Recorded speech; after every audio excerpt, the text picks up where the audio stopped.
زوجہ تھکاوٹ کی وجہ سے شوہر کو قریب آنے سے منع کر سکتی ہے۔ اگر گھر کے کام کاج کی وجہ سے، تھکاوٹ کی وجہ سے عورت اپنے شوہر کو قریب نہ آنے دے تو کیا ایسا کرنا بھی گناہ ہوگا؟ یہ مسئلہ اگرچہ حیا کے خلاف ہے، اور میں خاتون کا نام بھی اناؤنس نہیں کرنا چاہ رہا جنہوں نے پوچھا ہے، تو حیا کے خلاف ہے مسئلہ، لیکن یہ بہت زیادہ پوچھا جاتا ہے اور اس میں بہت سارے گھرانے مبتلا ہیں، اس لیے میں بیان کر رہا ہوں، اور حدیث میں اس میں بہت واضح احکام ملتے ہیں۔ آپ صلی اللہ علیہ وسلم نے فرمایا جو عورت شوہر کو قریب نہ آنے دے اور شوہر اس کی وجہ سے ناراض ہو کے سو جائے تو اس عورت پر پوری رات فرشتے لعنت کرتے ہیں۔ بہت شدید وعید ہے۔ وجہ اس کی ظاہر ہے کہ اللہ نے مرد میں یہ سیکسول ڈیزائرز بہت زیادہ رکھی۔ اگر عورت اپنے شوہر کا اس معاملے میں ساتھ نہیں دے گی تو مرد کے قدم جائیں گے گناہوں کی طرف۔ وہ دفتر میں لڑکیوں کو دیکھے گا، وہ ٹھرکی بنے گا جو کہ بن رہے ہیں آج کل۔ تو عورت پر لازم ہے کہ وہ زینت اختیار کرے اور مرد کو کسی اور کے پاس جانے کے قابل نہ چھوڑے، تاکہ مرد بھی اس سے محبت کرے اور وہ ادھر ادھر جو منہ مار رہا ہے اس سے بچے۔ دیکھیں یورپ میں تو اس کو جرم سمجھا جاتا ہے کہ بیوی کی پرمیشن کے بغیر شوہر اس کے پاس چلا جائے، وہ جرم سمجھتے ہیں۔ وجہ اس کی ہے کہ ان کے ہاں بے حیائی کو اتنا بڑا جرم ہی نہیں ہے۔ وہ اگر مرد کل دن میں کسی اور کے پاس چلا جائے تو وہ اس کو اتنا سیریس نہیں لیتے۔ اسلام میں تو یہ بہت بڑا جرم ہے کہ آپ کے لیے اللہ نے جس زوجہ کو بنایا آپ اس کے علاوہ کسی اور کے پاس کیوں جا رہے ہیں۔ تو یہ حکمت اس وقت تک حاصل نہیں ہو سکتی جب کہ عورت اس میں اپنے مفاد پر شوہر کے مفاد اور شریعت کے مفاد کو ترجیح نہ دے۔ تو جب تک عورت کو کوئی بیماری نہ ہو، ہاں بیماری ہے تو ایک الگ بات ہے، عورت اگر بیمار نہ ہو تو اس کے لیے جائز نہیں ہے کہ وہ اپنے شوہر کو اپنے قریب آنے سے روک دے۔ تو اصل مسئلہ تو یہی ہے، لیکن شوہر کو بھی بہرحال یہ چاہیے کہ اگر اس پہ بہت زیادہ غلبہ نہیں ہے اور اسے گناہ کا خطرہ نہیں ہے اور وہ یہ سمجھ رہا ہے کہ زوجہ کام کاج کی وجہ سے بہت زیادہ تھک گئی ہے، اس کی نیند میں بہت خرابی ہوگی، تو شوہر کے لیے بہرحال اخلاقیات کا تقاضا یہ ہے کہ کہیں بھاگی نہیں جا رہی ہے، زندگی بھر آپ کے ساتھ ہی ہے، تو تھوڑا سا اپنی خواہش کو آپ کنٹرول کر لیں۔ اخلاقیات کا تقاضا ہے۔ قانون تو ایسے موقع پہ شوہر کا ساتھ دے گا، اسلامی قانون عورت کو برا کہے گا، لیکن اخلاقیات بھی کوئی چیز ہوتی ہیں، بھئی آج کے بجائے صبر کر لو تو اور اپنے آپ کو کنٹرول کر لو۔ تو کبھی کبھار اگر ایسا ہوتا ہے تو شوہر کو چاہیے کہ وہ اخلاقیات کا مظاہرہ کرے اور بیوی کو مجبور نہ کرے، لیکن بہرحال قانون یہی ہے کہ عورت کے لیے اپنے آپ کو روکنا جائز نہیں ہے، کیونکہ اس میں عورت کا کوئی خاص نقصان بھی نہیں ہوتا، انرجی تو مرد کی یوٹیلائز ہوتی ہے بہت زیادہ۔ تو عورت جس کا زیادہ نقصان نہیں ہو رہا اور مرد جس کا بیڑا غرق ہونے کا خطرہ ہے، اس کی نیند خراب ہو سکتی ہے رات کی اور پھر اگلے دن اس کو گناہ کا خطرہ ہے۔ جب انسان کی ڈیزائرز پوری نہیں ہوتی وہ تو بعض دفعہ درندہ بن جاتا ہے۔ یہ جو آج کل اتنے واقعات ہو رہے ہیں ریپ کے اور جو قتل کے واقعات ہو رہے ہیں اور یہ جو بدماشیاں پھیل رہی ہیں، یہ زیادہ تر انہی لوگوں کی ہے جن کی یہ حلال طریقے سے خواہش پوری نہیں ہو رہی اور وہ مطمئن نہیں ہو پا رہے، تو وہ پھر اس طرح کی حرام کاریوں کی طرف جاتے ہیں۔ تو اس لیے شریعت نے بہرحال حکم دیا ہے کہ اس معاملے میں عورت شوہر کا ساتھ دے۔ حضرت کیا فاقوں میں زندگی کیوں گزاری، جبکہ حدیث میں تو آتا ہے اگر اللہ نے دیا تو اس کا اظہار بھی ہو جاتا۔ تو بھائی حضرت عمر کو اللہ نے بہت تھوڑا دیا تھا، کیونکہ جو دیا تھا وہ سارا صدقہ کر دیتے تھے، بیت المال سے اپنی تنخواہ بہت کم رکھی ہوئی تھی، تو اس لیے وہ فاقوں میں تھے۔ جب اللہ دے تو پھر ظاہر کرے نا، جب اللہ نے دیا ہی نہیں ہے، رزق میں تنگی دی ہے تو پھر کیسے ظاہر کرے گا؟ انہوں نے اس پہ گزارا کیا۔ امام ابو حنیفہ کے مقلد اگر سب سے زیادہ ہیں تو چاروں اماموں میں، تو پھر رفع الیدین کرنے والے زیادہ کیوں ہیں دنیا میں؟ یہ بات غلط ہے، رفع الیدین نہ کرنے والے دنیا میں زیادہ ہیں، صحیح ہے نا؟ پورا بنگلہ دیش کی آبادی، انڈیا کے مسلمانوں کی آبادی، پاکستان کی آبادی، پورا افغانستان، ایران میں جتنے حنفی ہیں، اور یہی آبادی بہت کراس کر جاتی ہے 1 ارب تو خالی انڈیا، پاکستان، بنگلہ دیش، برما میں میں گیا ہوں، ٹوٹلی 100% مسلمان فقہ حنفی کو فالو کرتے ہیں، ایک بھی ایسا نہیں ہے جو غیر حنفی ہو۔ یہ سب وہ جگہ ہیں جہاں قدیم اسلام آیا۔ اسی طرح میں بخارا گیا، سمرقند گیا، ازبکستان گیا، پھر ترکی ٹوٹلی حنفی ہے، اللہ یہ کہ بارڈر جو شام کا، پھر شام میں آدھے حنفی ہیں آدھے شافعی ہیں۔ تو یہ پوری تعداد اگر ملا کے دیکھی جائے نا، کیونکہ ہماری ٹریولنگ جو ہوتی ہے زیادہ تر سعودی عرب ہوتی ہے عام لوگوں کی، تو ان کو ایسا لگتا ہے کہ رفع الیدین کرنے والے زیادہ ہیں۔ یہ پھر بھی میں بتا دوں یہ کوئی اتنا بڑا ایشو ہے نہیں، اگر رفع الیدین کرنے والے زیادہ بھی ہوں تو کوئی اتنا بڑا ایشو ہے نہیں، یہ تو لوگوں نے اس کو ایشو بنا لیا۔ ہماری صحت کو کوئی فرق نہیں پڑتا، دونوں رائے ہیں، صحابہ تابعین سے دونوں چیزیں ثابت ہیں، لیکن یہ چھوٹی چھوٹی چیزوں میں لوگ علماء کو الجھاتے ہیں، اور لوگ بھی نہیں، یہ مذہبی اسکالر جو منجن بیچ رہے ہیں نا، یہ لوگ الجھاتے ہیں ان چیزوں میں۔ ویسے جنرل نالج کے لیے بتا رہا ہوں میں آپ کو کہ یہ بات غلط ہے۔ اچھا، ایک جگہ میں نے کہا نا کہ 50% سے زیادہ لوگ امام حنیفہ کو فالو کرتے رہے ہیں، تو اتنی بڑی امت گمراہی پہ جمع ہو سکتی ہے؟ کسی نے کمنٹس کیے کہ 50% ہونا کوئی حق کی علامت نہیں ہے، اکثریت کا ہونا۔ دیکھو 50% لوگ ابو حنیفہ کو فالو کرتے رہے ہیں، 30% امام شافعی کو فالو کر رہے ہیں، آپ تو ان کو بھی غلط کہتے ہو، کیونکہ آپ کو ابو حنیفہ سے چڑ نہیں ہے، آپ کو تو اس سے چڑ ہے کسی مجتہد کو فالو کیوں کر رہے ہیں، اصل تو چڑ آپ کو اس سے ہے۔ ابو حنیفہ کو تو آپ بھی مانتے ہو، ہم بھی مانتے ہیں، چڑ یہ ہے آپ کو کہ ایک فقہ کو فالو کیوں کر رہے ہیں۔ تو اب 50% ابو حنیفہ کو، 30% امام شافعی کو، اور 17% امام مالک کو، اور 2% امام احمد بن حنبل کو، 1% باقی رہ گئے جو ڈائریکٹ قرآن و سنت سے کہہ رہے ہیں ہمیں جو سمجھ میں آئے گا۔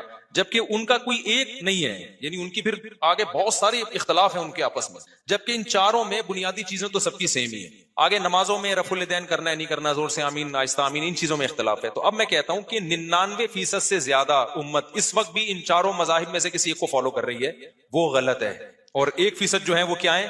صحیح ہے. یہ کیسے ممکن ہے؟ جبکہ یہ 1% بھی اب ہیں. اگر آپ صدیاں اٹھا کے دیکھو گے نا، یعنی آج سے 100 سال پہلے جاؤ گے اور پھر آپ پیچھے جاؤ گے، تو جب سے یہ چاروں فقہ مدون ہوئے ہیں تو 99.99999% لوگ چاروں اماموں کو فالو کرتے آ رہے ہیں. 0.00001% ہوں گے جو کسی کو فالو نہیں کرتے. بلکہ ایسا بھی زمانہ آیا ہوگا کہ آیا ہے یقیناً کہ 0.01% بھی نہیں رہے، ایسا بھی زمانہ آیا.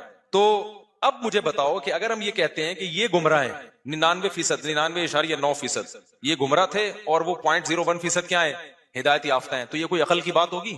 یہاں یہ کہنا کہ اکثریت کو معیار نہیں بنایا جا سکتا، یہ بات غلط ہے. اس امت میں جو اہل سنت والجماعت ہیں، جو قرآن و حدیث کو حجت مانتے ہیں، ان میں اکثریت کی رائے کا اعتبار ہے. یہ جو قرآن میں آتے ہیں نا تم اکثریت کو فالو کرو گے تو گمراہ ہو جاؤ گے، یہاں اکثریت سے غیر مسلموں کو ملا کے جو اکثریت بنتی ہے، اکثریت سے اہل اسلام کی اکثریت مراد نہیں ہے. اہل اسلام کی جہاں اکثریت کی بات آئے گی وہاں تو فالو کرنے کا حکم دیا ہے. سواد اعظم کو حدیث میں آتا ہے جو عامۃ المسلمین سے الگ ہوگا نا، قیامت میں ہم بھی اس کو الگ کر کے جہنم میں ڈالیں گے.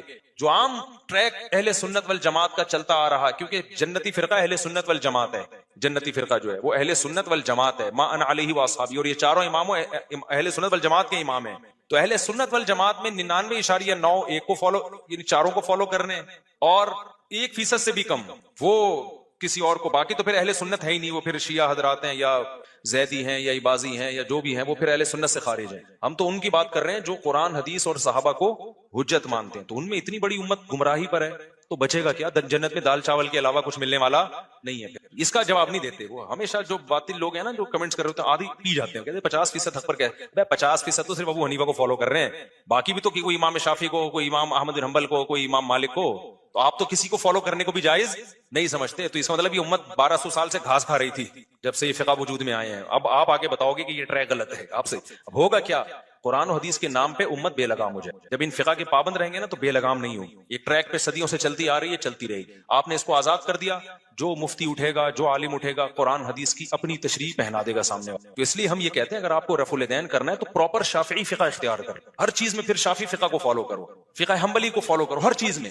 اب جیسے بعض اہل حدیث، اچھی بات ہے، مجھے تو اچھا لگا ان کے، کہتے ہیں ہم بھائی فقہ حنفی کو نہیں مانتے، ہم سعودیہ کے علماء کو مانتے ہیں. میں نے بھی جمعے میں بھی اس پر بات کی تھی، تو میں نے کہا سعودیہ کے علماء تو فقہ حنبلی کو فالو کرتے ہیں. انہوں نے کہا ہم فقہ حنبلی کو فالو کریں گے. بہت اچھی بات ہے، ایک جگہ تو ٹکو تو صحیح نا، وہ بھی اہل سنت والجماعت کے امام ہے بھائی. تو وہ یہاں پھر ایک اشکال ہوتا ہے کہ ساری دنیا بر صغیر میں ابو حنیفہ کو فالو کر رہے ہیں، آپ نے 1.5 اینٹ کی الگ سے بنانے کی ضرورت کیا؟ لیکن چلو یار ہم دل بڑا رکھتے ہیں. اچھا وہ یہ کہنے لگے کہ میں جو ہے نا فقہ حنبلی کو نہیں، پھر وہ سعودیہ کے فلاں مفتی کو فالو کر رہا ہوں. بن باز کو زیادہ تر فالو کرتے ہیں، شیخ بن باز اور صالح العثیمین کو، بڑے عالم تھے وہ. انہوں نے فقہ حنبلی سے بھی چند چیزوں میں خروج کیا ہے. ایک مولوی صاحب، ایک صاحب تھے، اسی طرح کہنے لگے. میں نے کہا بھائی جان بہت بڑی مشکل میں پھنس جاؤ گے، کیونکہ اگر تم ان کو فالو کرو گے نا ہر چیز میں، جیسے آپ کہہ رہے ہو کہ وہ قرآن و سنت صحیح سمجھتے تھے، تو شیخ بن باز کا بالکل واضح فتویٰ ہے کہ ایک نماز بھی جان کر چھوڑ دی تو کافر ہے وہ. ان کا تو مشہور فتویٰ ہے کہ اگر آپ نے الارم لگایا صبح 8 بجے کا آفس جانے کے لیے، فجر کا الارم ہی نہیں لگایا تو آپ اسلام سے خارج، آپ کا نکاح بھی ٹوٹ گیا. تو مشہور فتویٰ. یہاں آگے ڈنڈی مارتے نہیں اس فتوے میں ان کو فالو. تو یار یہ تو پھر کلابازیاں، یہ تو خواہشات کی اتباع ہو گئی نا. پھر یہ کہتے ہیں اس میں ان کے پاس دلیل نہیں ہے. کیوں نہیں دلیل ہے بھائی؟ ان کے پاس اس بارے میں بھی حدیثیں ہیں، جمہور کے پاس بھی حدیثیں ہیں، ان کے پاس. اور یہ نماز چھوڑنے پر کافر ہونے والی حدیثیں تو بہت واضح ہیں، صحیح ہے نا، بہت واضح حدیثیں ہیں. تو اس لیے عوام کو چاہیے فقہی مسائل میں قرآن و حدیث کی کچھ چیزیں تو بہت واضح ہیں، ان میں سے تو کسی کو فالو کرنے کی ضرورت نہیں. جو جہاں حدیثوں میں دونوں طرف ہوتی ہیں اس میں بجائے اس کے کہ بحث میں لگے ایک فقہ کو فالو کرے دوسرے کو بھی ٹھیک سمجھے. یہ ایسا طریقہ ہے جو ایکسیپٹیبل بھی ہے، صدیوں سے آزمایا ہوا بھی ہے، اور اس کا فائدہ یہ ہوگا کہ امت فروعی اختلافی مسائل میں پڑھنے کے بجائے دوسرے کاموں کو فوکس کرے گی. ورنہ رفع الیدین ہی کا جھگڑا قیامت تک ختم نہیں ہوگا. پھر جو کہتے ہیں نا ختم ہو گیا، دلائل سے واضح ہو گیا، وہ ایک طرف کے دلائل بتا رہے ہوتے ہیں، دوسری طرف کے پی رہے ہوتے ہیں. وہ ایک مولانا، ایک صاحب آ گئے میرے بیان میں اور رفع الیدین کی دلیلیں پیش کرنے لگے. میں نے کہا تو سنن نسائی میں حدیث ہے 2 سجدوں کے درمیان بھی رفع الیدین کی، تو پھر وہ بھی کرو. فوراً کہہ دیا ضعیف ہے وہ. پھر بحث کرنے لگے. میں نے کہا کیسے ضعیف ہو گئی بھائی؟ وہ صحیح حدیث ہے، ٹھیک ہے نا. ہماری نظر میں جیسے وہ چھوڑ دیا تو یہ والا بھی چھوڑ دیا، اس کے بھی قرائن ہے، اس کے بھی قرائن ہے، تو کہنا نہیں وہ ضعیف ہے. اب ڈٹائی کے ساتھ کسی چیز پہ ڈٹ جاؤ تو اس کا کوئی علاج نہیں ہے. ناصر الالبانی نے اس کو ضعیف قرار دیا ہے, سوری صحیح قرار دیا ہے. تبھی میں نے سنا ناصر الالبانی کا فتویٰ بھی تھا کہ 2 صدوں کے درمیان بھی رفع الیدین کرنا چاہیے. واللہ عالم, اس کی مجھے پوری وضاحت نہیں ہے کہ ہے بھی ایسا, لیکن سنا ہے. تو یہ امت انہی جھگڑوں میں لگی رہے گی, یہ صحیح ہے وہ ضعیف ہے, یہ فلانا ہے ڈمکانا ہے. اور یہ وہ لوگ صحیح حدیث کو ضعیف کہہ رہے ہوتے ہیں یا ضعیف کو صحیح کہہ رہے ہوتے ہیں جن کو علم اصول حدیث کی الف بے بھی پتہ نہیں ہوتی, نہ ان کو تدلیس کا پتہ ہے, نہ ارسال کا پتہ ہے. ایک نے لمبی پھینک دی, میں نے ایک حدیث پیش کی, میں نے کہا یہ دلیل ہے, کہہ رہے یہ تو مرسل حدیث ہے اور مرسل بالاتفاق ضعیف ہوتا ہے. میں نے کہا یار پھینکنے سے پہلے, اس وقت یہ یوٹیوب اتنا زیادہ عام نہیں تھا, میں نے کہا کچھ خدا کا خوف کرو یار, مرسل حدیث کو کہہ دیا بالاتفاق کیا ہوتی ہے. یہ تو پوری بحث ہے کون سی مرسل قابل قبول ہے, کون سی مرسل کہتے ہیں صحابی تابعی کی کو حذف کر کے تابعی جو ہے نا, صحابی کا نام حذف کر کے ڈائریکٹ نبی سے حدیث پیش کرتے ہیں, تو صحابی کو بیچ میں سے انہوں نے کیا کر دیا, حذف. اب ہمیں پتہ نہیں بیچ میں راوی کون سا غائب ہے, اس پہ تو علماء کا بڑا کلام ہے کہ یہ صحیح ہے یا ضعیف ہے. انہوں نے پھینک دی لمبی کہ کیا ہوتی ہے یہ, پھینکتے رہو لوگ ایک دم واہ بھائی واہ, سند متصل چونکہ نہیں ہے لہذا حدیث ضعیف ہے. سند کا اتصال ہمیشہ صحت کے لیے ضروری نہیں ہے. پوری ایسے ہی تھوڑی 2 سال کے علم حدیث کے تخصص ہو رہے ہیں, بیٹھ کے پھینکے جا رہے ہیں. لوگ کہتے ہیں ماشاءاللہ ماشاءاللہ. تو وہی ہے جیسے نیم ڈاکٹر حکیم خطرہ جان ہے, یوٹیوب پہ نیم ڈاکٹروں کے کلپ دیکھ دیکھ کے لوگ برباد ہو گئے ہیں نا. کورونا کے دنوں میں قہوے پی پی کے بیڑا کیا کر دیا, غرق. نیم حکیموں کے کلپ آئے ہوئے تھے, یہ سنا مکی کا قہوہ بنا کے پیئیں, اس سے کیا ہوگا کہ یہ شفا ملے گی, حدیث میں آتا ہے لیکن یہ قہوے کا تھوڑی حدیث میں ذکر ہے. اور اس موقع پہ وہ پلائے لوگوں نے, اس سے نقصان کیا ہوا کہ آپ کو موشن ہوئے اور آپ کی جو امیون سسٹم تھوڑا سا لنگڑا لولا سا باقی رہ گیا تھا وہ موشن میں بہہ گیا. وہ کیا ہوا موشن میں, تو ہمارے ایک استاذ کو ہو گیا تھا کہ ہمیں بہت پی, انہوں نے مختلف قسم کے, پھر بھی ہو گیا نا. تو اب دلیل تو اس کے پاس بھی ہے, سنا مکی جو ہے اور کلونجی جو ہے اس میں شفا ہے. شفا کا یہ مطلب تھوڑی ہے اب شہد میں شفا ہے, کیا مطلب, شوگر لو ہو رہی ہے تو شہد کھاؤ شفا ملے گی. پہلے ہی شوگر ہائی ہوئی ہے, پھر آپ نے کہا قرآن میں آتا ہے شفا ہے اور پی لی تو لیٹ جاؤ گے آپ, مر جاؤ گے آپ. سمجھتے ہو کہ نہیں سمجھ, ہر چیز یہ تو سائن ہے, علامتیں ہیں. اب شفا کیسے تو ڈاکٹر بتائے گا, جو ماہر حکیم ہے, تجربے کار حکیم ہے, وہ بتائیں گے. تو جیسے انڈ شنڈ, اور میں نے دیکھا یوٹیوب پہ جو ایکسپرٹ ڈاکٹرز ہیں نا ان کے ویوز کم ہیں, جو پھینکو ہیں ان کے ملینز میں جا رہے ہیں, دے تناتن جائے جا رہے ہیں. تو عوام چاہتی ہے کچھ نئی چیز لاؤ مارکیٹ, تو بس وہی آ رہی ہے. اچھا بھائی مفتی صاحب, میرا اعتراض یہ ہے کہ آپ ماشاء اللہ مالدار ہیں, تو پھر آپ بھی مسجد مدرسے سے وظیفہ اور مسجد کا گھر کیوں لیتے ہیں؟ یار دنیا میں کوئی شخص, اول تو آپ کو کیسے پتا چلا میں مالدار ہوں, پہلی بات تو یہ, میں تو اپنے آپ کو پہلے سے ہی کروڑ پتی سمجھتا ہوں. جب میرے پاس ایک پھٹپٹی سی بائک تھی, میں تو ہوں مالدار, اب بھی ہوں, اب تو پہلے سے اللہ نے بہت زیادہ دے دیا. آپ کو کیسے پتا چلا مالدار ہوں میں, ایک بات. دوسری بات, اگر ہوں تو کسی خدمت کے عوض میں کوئی وظیفہ لینا ناجائز ہو گیا ہے کیا؟ یعنی امام غریب ہو تو تنخواہ لینا جائز ہے, غریب نہیں ہے تو تنخواہ لینا جائز نہیں ہے, یہ کون سا کس کا فتویٰ ہے بھائی؟ تو یہ کہاں سے نکلا؟ اور دوسرا, میری جو تنخواہ ہے نا مسجد میں, وہ اگر آپ کو پتا چلے تو آپ بولو کہ تکلف کی آپ کو ضرورت کیا ہے. اس میں گٹکا بھی نہیں آتا آج کل, سمجھ رہے ہو, تو وہ گٹکا بھی نہیں آتا اس میں. اور مدد جامعۃ الرشید سے جو میری تنخواہ ہے وہ بھی اگر میں آپ کو بتا دوں تو, اور کتنے سال میں 23 سال پڑھا رہا ہوں, 23 سال کے بعد تو کہاں تنخواہیں پہنچ جاتی ہیں کسی ادارے میں. تو علماء بیچاروں کی ایسی, وہ اس قابل نہیں ہوتے کہ ان کو عار دلائی جائے کہ آپ تنخواہ کیوں لے رہے ہو. وہ جو لے رہے ہیں وہ بہت ہی آپ سے بھی زیادہ مختصر ہے وہ. اچھا, اور پھر چھٹیوں پہ کٹتی ہیں تنخواہیں ہماری جامعۃ الرشید میں, ہماری ہر گھنٹے کی غیر حاضری لگتی ہے. 1 منٹ بھی لیٹ ہو گئے نا تو اس 1 منٹ کی بھی تنخواہ کٹتی ہے جامعۃ الرشید. تو مجھے تو صرف رمضان میں پتا چلتا ہے میری تنخواہ کتنی ہے, کیونکہ وہ چھٹیوں کی تو پوری تنخواہ ملتی ہے, باقی تو 1 منٹ بھی لیٹ ہو گئے تو اس کی تنخواہ کٹے گی. تو یہ تو علماء, اور میں تو چلو اللہ نے مجھے دوسرے بھی وسائل دیے ہیں کمانے کے, لیکن جو دیگر علماء ہیں ان بیچاروں کی حالت تو حکومت سے تعلق 2 طرح کا ہوتا ہے. ایک ہوتا ہے چاپلوسی کے لیے, اس میں لینے کی کوشش کی جاتی ہے کہ تھوڑا سا مکھن لگاؤ, پھر یہ کاغذ اپنے نام کروا لو, یہ اپنے نام کروا لو. تو ہمارے جو شیخ مفتی عبدالرحیم صاحب ہیں, ان کے تو بیٹے بھی مدرسے سے ان کا تعلق نہیں ہے. انہوں نے تو وصیت کی ہے میرے مرنے کے بعد میرے بیٹے مدرسے کے محتمم نہیں بنیں گے, مدرسے میں کسی قسم کا انتظام ان کے ہاتھ میں نہیں آئے گا. حالانکہ ان کے بیٹا میرا شاگرد ہے. میرا خیال ہے جامعۃ الرشید میں, میں نہیں کہہ رہا سب سے نیک وہی ہے, یہ دعویٰ نہیں کر رہا, لیکن جو بھی اس سے ملے گا وہ کہے گا بہت نیک ہے یہ. رمضان میں ایک دن میں 15 پارے پڑھنے کا معمول ہے. دینی علوم بھی ہیں, دنیاوی علوم بھی ہیں, بہت سی استعداد ہے. تہجد جو ہے نا, تراویح تہجد, ہم دیکھیں, ہم سفر کیا ان کے ساتھ, اور بڑی خدمت گزار. تو ہونا تو چاہیے یہی بنے. انہوں نے وصیت کی یہ نہیں بنے گا, ٹھیک ہے نا. تو نہ اپنی اولاد کے لیے کچھ چھوڑا, نہ اپنے لیے. 1 بالغ زمین پراپرٹی ان کے پاس نہیں ہے, سمجھ رہے ہو. جو اسٹیبلشمنٹ کا بندہ ہوتا ہے, کبھی دیکھا کہ اس کے پاس 1 بالغ زمین بھی نہ ہو؟ وہ تو کروڑوں کی جائیدادیں بنا لیتے ہیں. تو 1 بالغ بھی زمین ان کے پاس نہیں ہے.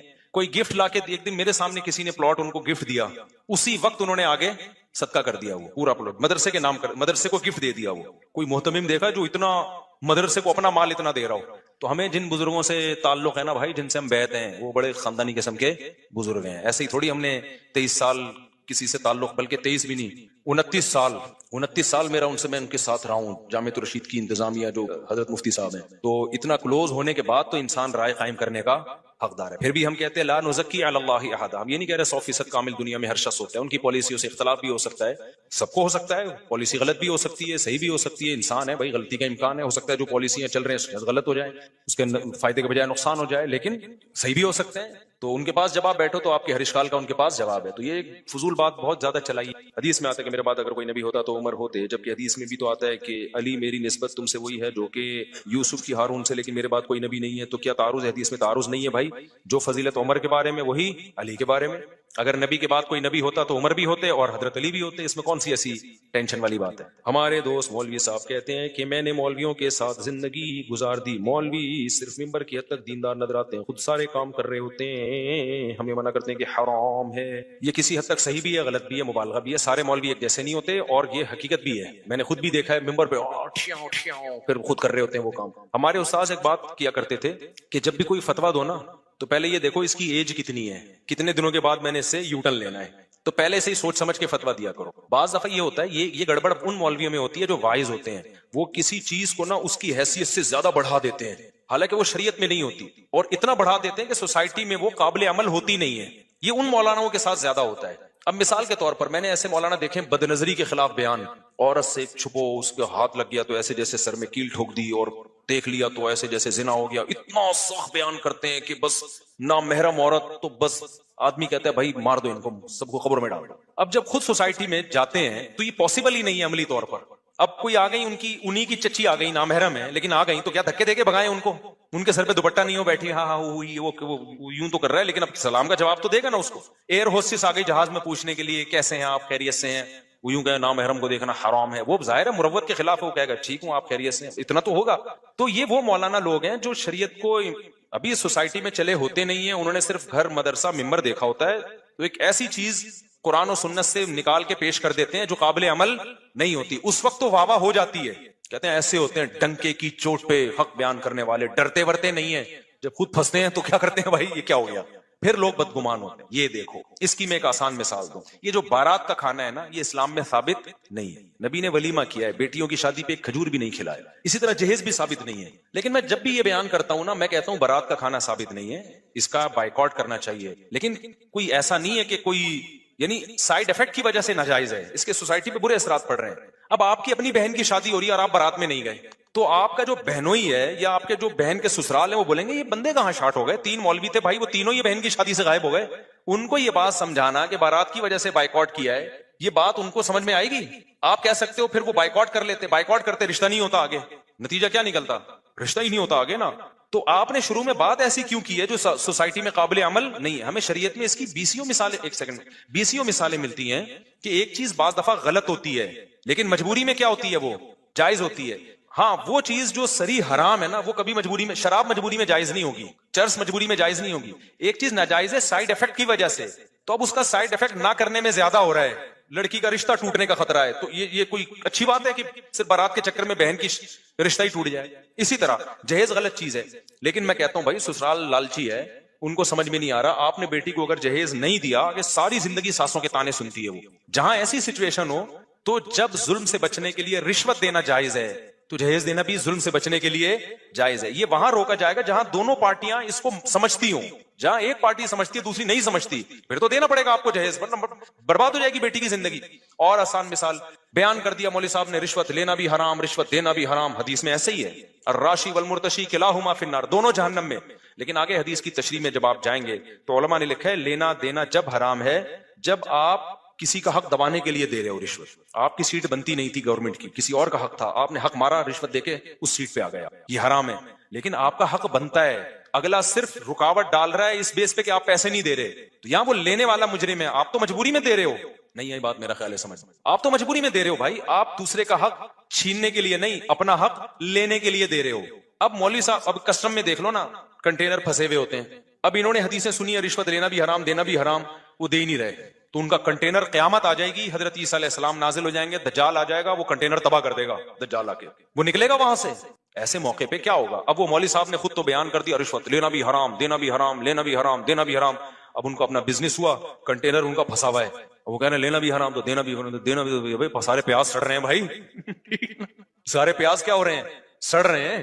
کروڑوں روپے کا مال برباد ہو رہا ہے. تو ایسے موقع پہ وہ بےچارے کتابیں لے کے گنجائش تلاش کرتے ہیں. تو جب کتابیں اٹھاتے اس میں لکھا ہوتا ہے بھائی لینا ہر صورت میں حرام ہے، دینا اس صورت میں حرام ہے جب آپ دوسرے کا حق مار رہے ہو. گورنمنٹ آفیسر اگر آپ کا حق دبا رہا ہے تو اپنا حق لینے کے لیے دو گے تو پھر اس کو گناہ ملے گا، آپ کو نہیں ملے گا گناہ.